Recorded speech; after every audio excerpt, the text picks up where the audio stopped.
Bonjour à toutes et à tous, et bienvenue dans le 19e numéro de la Gazette du Maine, le podcast de Stephen King France qui vous résume l'actualité de Stephen King. Je suis Émilie et je suis très heureuse de vous emmener avec moi en balade dans le Maine pour vous conter les nouvelles informations depuis le 5 août.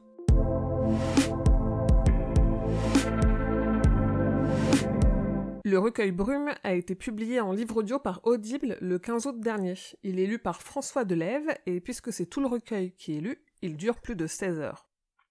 Autre livre de King à avoir droit à sa version audio française, c'est Sac d'os qui sera disponible dès le 12 septembre. Lu par François Montagu cette fois-ci, il durera une quinzaine d'heures et est déjà en précommande. Et les droits de parution en poche en France du roman Dolores Claiborne ont été récupérés par le livre de poche. Rien ne change par rapport à la version de Pocket, si ce n'est la couverture. Le livre paraîtra avec son nouveau design au livre de poche, donc le 6 novembre prochain.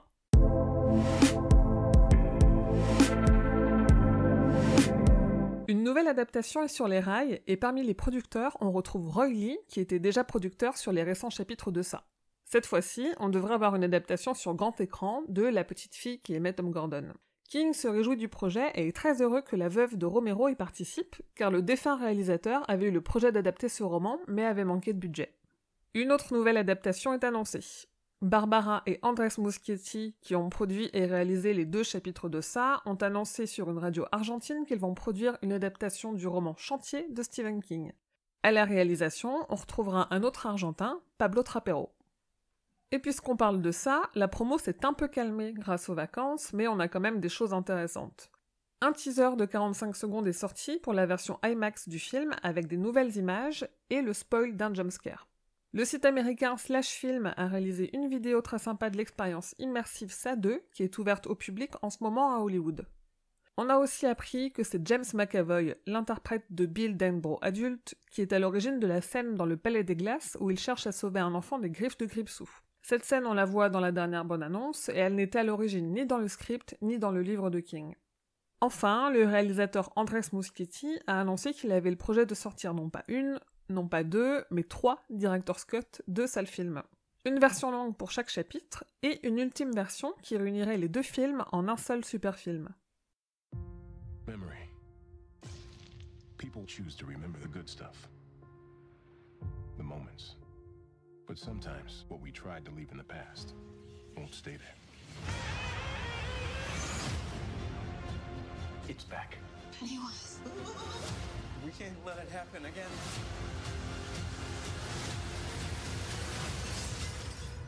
Hello. La restauration du Fléau de Mick Garris pour le Blu-ray HD qui sortira aux États-Unis le mois prochain suit son cours. On a eu quelques aperçus des premières restaurations HD, elles sont plutôt rassurantes quand on sait à quel point ça peut vite devenir une catastrophe. Les images sont convaincantes et donnent hâte d'en voir plus. Je vous disais en juin que Carlotta Film sortira le 18 septembre un Blu-ray et un DVD de Cujo remasterisés en HD. À désormais quelques jours de la sortie, on a enfin la longue liste des bonus, au programme entretiens exclusifs et making-of. L'éditeur américain Scream Factory a annoncé préparer des Blu-ray collector de Silver Bullet et de Pet Sematary 2. Pour le moment, on n'a encore aucune autre information, mais connaissant l'éditeur, on devrait retrouver des bonus très intéressants. Enfin, pour finir sur les films, le réalisateur Mike Flanagan a confirmé que son film Dr. Sleep sera rated R aux États-Unis pour images et contenus violents, images sanglantes, vulgarité, nudité et usage de drogue. Il semblerait que ce soit plus facile de regarder Mr. Mercedes en France, enfin. C'est Amazon qui, via son service de streaming Prime Video, a mis à disponibilité les 2 premières saisons de Mr. Mercedes pour la France. Les épisodes ne sont pas encore en ligne, mais ne devraient pas tarder à arriver, en tout cas je garde un œil sur le sujet. Et en parlant de Mr. Mercedes, la bande-annonce finale de la 3e saison a été dévoilée car elle sera diffusée aux États-Unis dès le mois prochain. Et ce trailer de 2 minutes 40 laisse présager une saison probablement meilleure que les 2 précédentes, alors que la barre était déjà bien haute. La série Creepshow a aussi droit à son petit événement promotionnel immersif. Un labyrinthe inspiré de la série, mais aussi du film de King et de Romero, sera installé au studio Universal d'Hollywood dès le vendredi 13 septembre dans le cadre de leur Halloween Horror Night. Une adaptation au théâtre de Shining est en projet. Elle est portée par un réalisateur et un dramaturge qui ont chacun déjà remporté des Tony Awards. Elle devrait se jouer d'abord à Londres, mais ils ont pour projet de l'emmener jusqu'à Broadway. Pour terminer sur les adaptations, en novembre aux États-Unis se tiendra un petit festival du Dollar Baby dans lequel on pourra voir 4 adaptations inédites de nouvelles de Stephen King.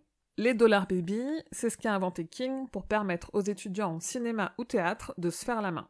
En gros, ils peuvent acheter les droits d'adaptation d'une nouvelle pour $1, à condition de ne jamais distribuer ou commercialiser leur adaptation. Ce genre de festival présente donc toujours des adaptations inédites.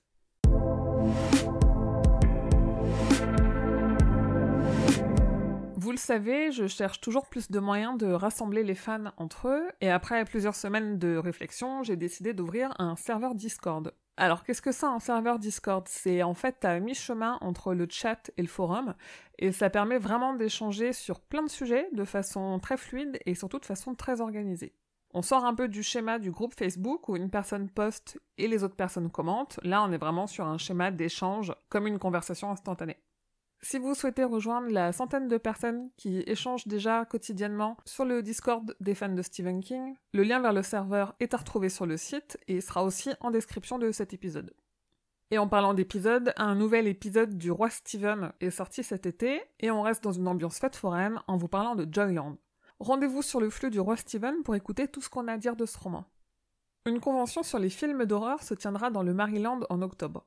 La liste des invités est prestigieuse et plutôt alléchante, et si je vous en parle, c'est parce qu'évidemment, il y aura des invités de prestige côté King Universe aussi. Si vous êtes dans le coin, allez donc à la Monster Mania Con, vous pourrez y rencontrer des acteurs et actrices du Shining de Kubrick, dont notamment les interprètes de Danny Torrance et des jumelles Grady. Quentin Tarantino a accusé King de plagiat. C'est dans son interview avec Eli Roth pour History of Horror qu'on peut l'entendre dire que Gripsou est un vol de Freddy Krueger, le monstre des griffes de la nuit de Wes Craven. Une accusation dont King se défend et qui ne tient pas la route, surtout quand on sait que Tarantino n'a pas lu le roman de King et qu'il ne se base que sur la version de Muschietti qui n'a jamais caché être influencé par Craven. Bref, n'importe quoi. Le Forum des images de Paris va mettre le paquet en octobre et en novembre avec un cycle dédié à Stephen King de 6 semaines. La programmation a été dévoilée et on sait que de nombreux films seront diffusés, notamment Ça, Les Évadés, La Ligne Verte, Misery, Carrie au bal du diable ou encore Christine et Stand By Me. Mais aussi, 3 conférences sur le Maître King sont organisées. Le détail de ce qu'on sait et les dates des conférences sont évidemment à retrouver en ligne. Les éditions Hachette Heroes ont dévoilé la couverture de D'après une histoire de Stephen King, l'anthologie des adaptations de King qu'ils publieront le 25 septembre.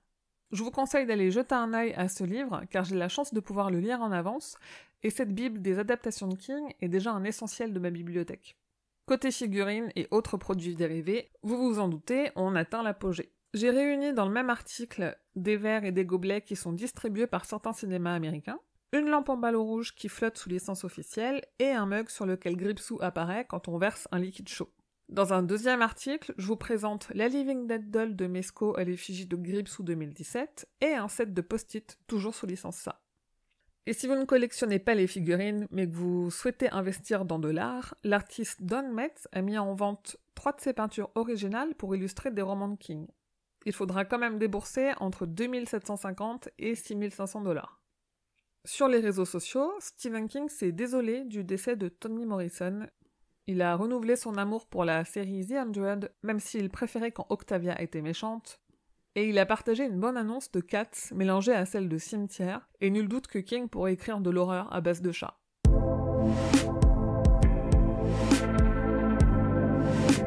Côté agenda, Cimetière arrive en livre audio par Audiolib ce mercredi 28 août. Et ça, chapitre 1 ressort en Blu-ray 4K en France, mais visiblement sans nouveau bonus. On a enfin des dates d'avant-première pour ça, chapitre 2. À Paris, le Grand Rex organisera une avant-première exceptionnelle le 5 septembre, la veille de la sortie aux États-Unis, et les places sont déjà en vente. Ailleurs, aucune autre avant-première n'est annoncée. À mon avis, il y a fort à parier que l'avant-première parisienne sera la seule avant-première en France. En septembre, la chaîne Ciné Plus Frisson organise un mois spécial Stephen King et en plus de diffuser 6 films adaptés de son œuvre, elle diffusera aussi un documentaire inédit sur les adaptations de King. Les dates de diffusion sont à retrouver sur le site. Et Warner a annoncé une sortie pour le 2 octobre d'un Blu-ray des Vampires de Salem, l'adaptation de Salem par Tom Hooper, jusqu'ici inédite en Blu-ray en France.